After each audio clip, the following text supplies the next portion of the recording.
Ladies and gentlemen, welcome back to the analysis of YOLENO TV. I hope you're well from wherever you're watching this channel.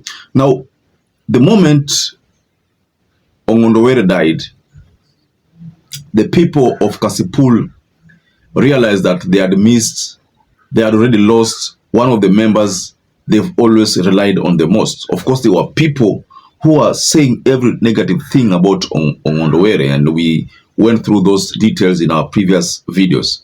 Now, there's something here, because we know that ODM settled for Boydwere. Now, Boydwere, being a son of Ongondowere, is the one the people of Kasipul want to have him inherit his father.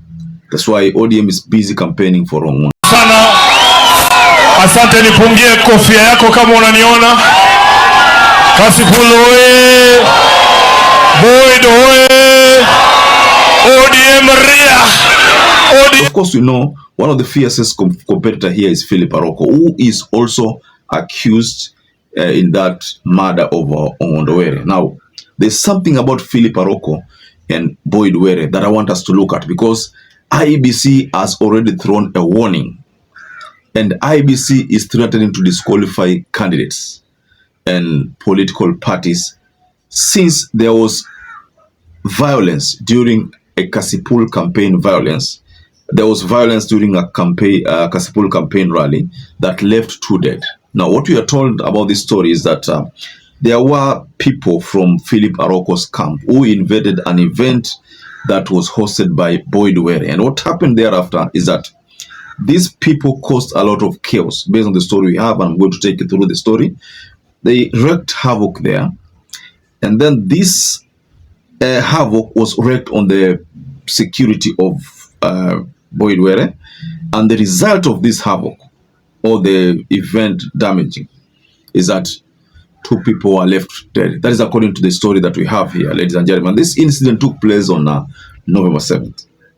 Now, IEBC has warned of potential disqualification of candidates and political parties, and is urging all parties involved in the electoral process to adhere to the Electoral Code of Conduct. Now, this issue of Kasipul, the politics of Kasipul, for you to vie there, you must behave like a thug. You must be a thug. That's why that is why you find that Ongondowere was always being blamed of exhibiting thuggish behavior. Now, IEBC revealed that it had dispatched an investigation team to the area to look into the circumstances that led to the violence between supporters of ODM candidate Boydwere and his rival Philip AROKO, who was standing as an independent. You know, Philip AROKO is vying on an independent ticket. Now, according to the IEBC, the investigation team will recommend the appropriate level of action in line with the Electoral Code of Conduct after the investigations, with disqualification a likely outcome. Now, this is what the commission said. The Independent Electoral and Boundaries Commission is deeply saddened by and dismayed by the incidences of political violence reported in Kasipul constituency ahead of the upcoming by-election scheduled for 27 November 2025. And it added by saying the commission wishes to remind political parties, their members, candidates, and all persons involved with the electoral process that they must all strictly observe the Electoral Code of Conduct. Non-adherence to the code attracts serious penal consequences, including disqualification of candidates or parties found culpable. Now, but on the side of Boydwere, they had their own take on this matter, especially after it was alleged that Boyd was attacked after suspected hired goons stormed his campaign event. He said within minutes they stormed the venue, alighted from their vehicles, and directed unprovoked attacks toward us. Sadly, gunshots were heard, disrupting the peace that had initially prevailed. You know, if you've been following the politics of Kasipul lately, then you realize that Boydwere is a front runner here. Boydwere is most likely going to be the one who's going to clinch this seat. But of course, we are alive to the fact that there are people who say that it's not possible for Boyd Were to be the one inheriting Philip inheriting Were, because they want this to go to another person like Philip AROKO, the businessman. But the big question here is, do you think that is going to be possible? The people in Kasipul will most likely honor Raila Amolo Odinga by electing Boyd Were. That is what is going to happen. I can tell for sure, you can take that to the bank. I've been listening to some of my friends from that area. They tell me that Boyd Were is the man they are going to elect. And indeed, if you look at the campaigns, Boyd Were is the person who is going to win. But again, why would the security of Philip AROKO attack this team? The only explanation to that is that they are afraid. They are most likely afraid of Boyd Were. That is the only explanation. Now, because IEBC has threatened that it's going to disqualify certain people, I am foreseeing a scenario where Philip AROKO will be disqualified.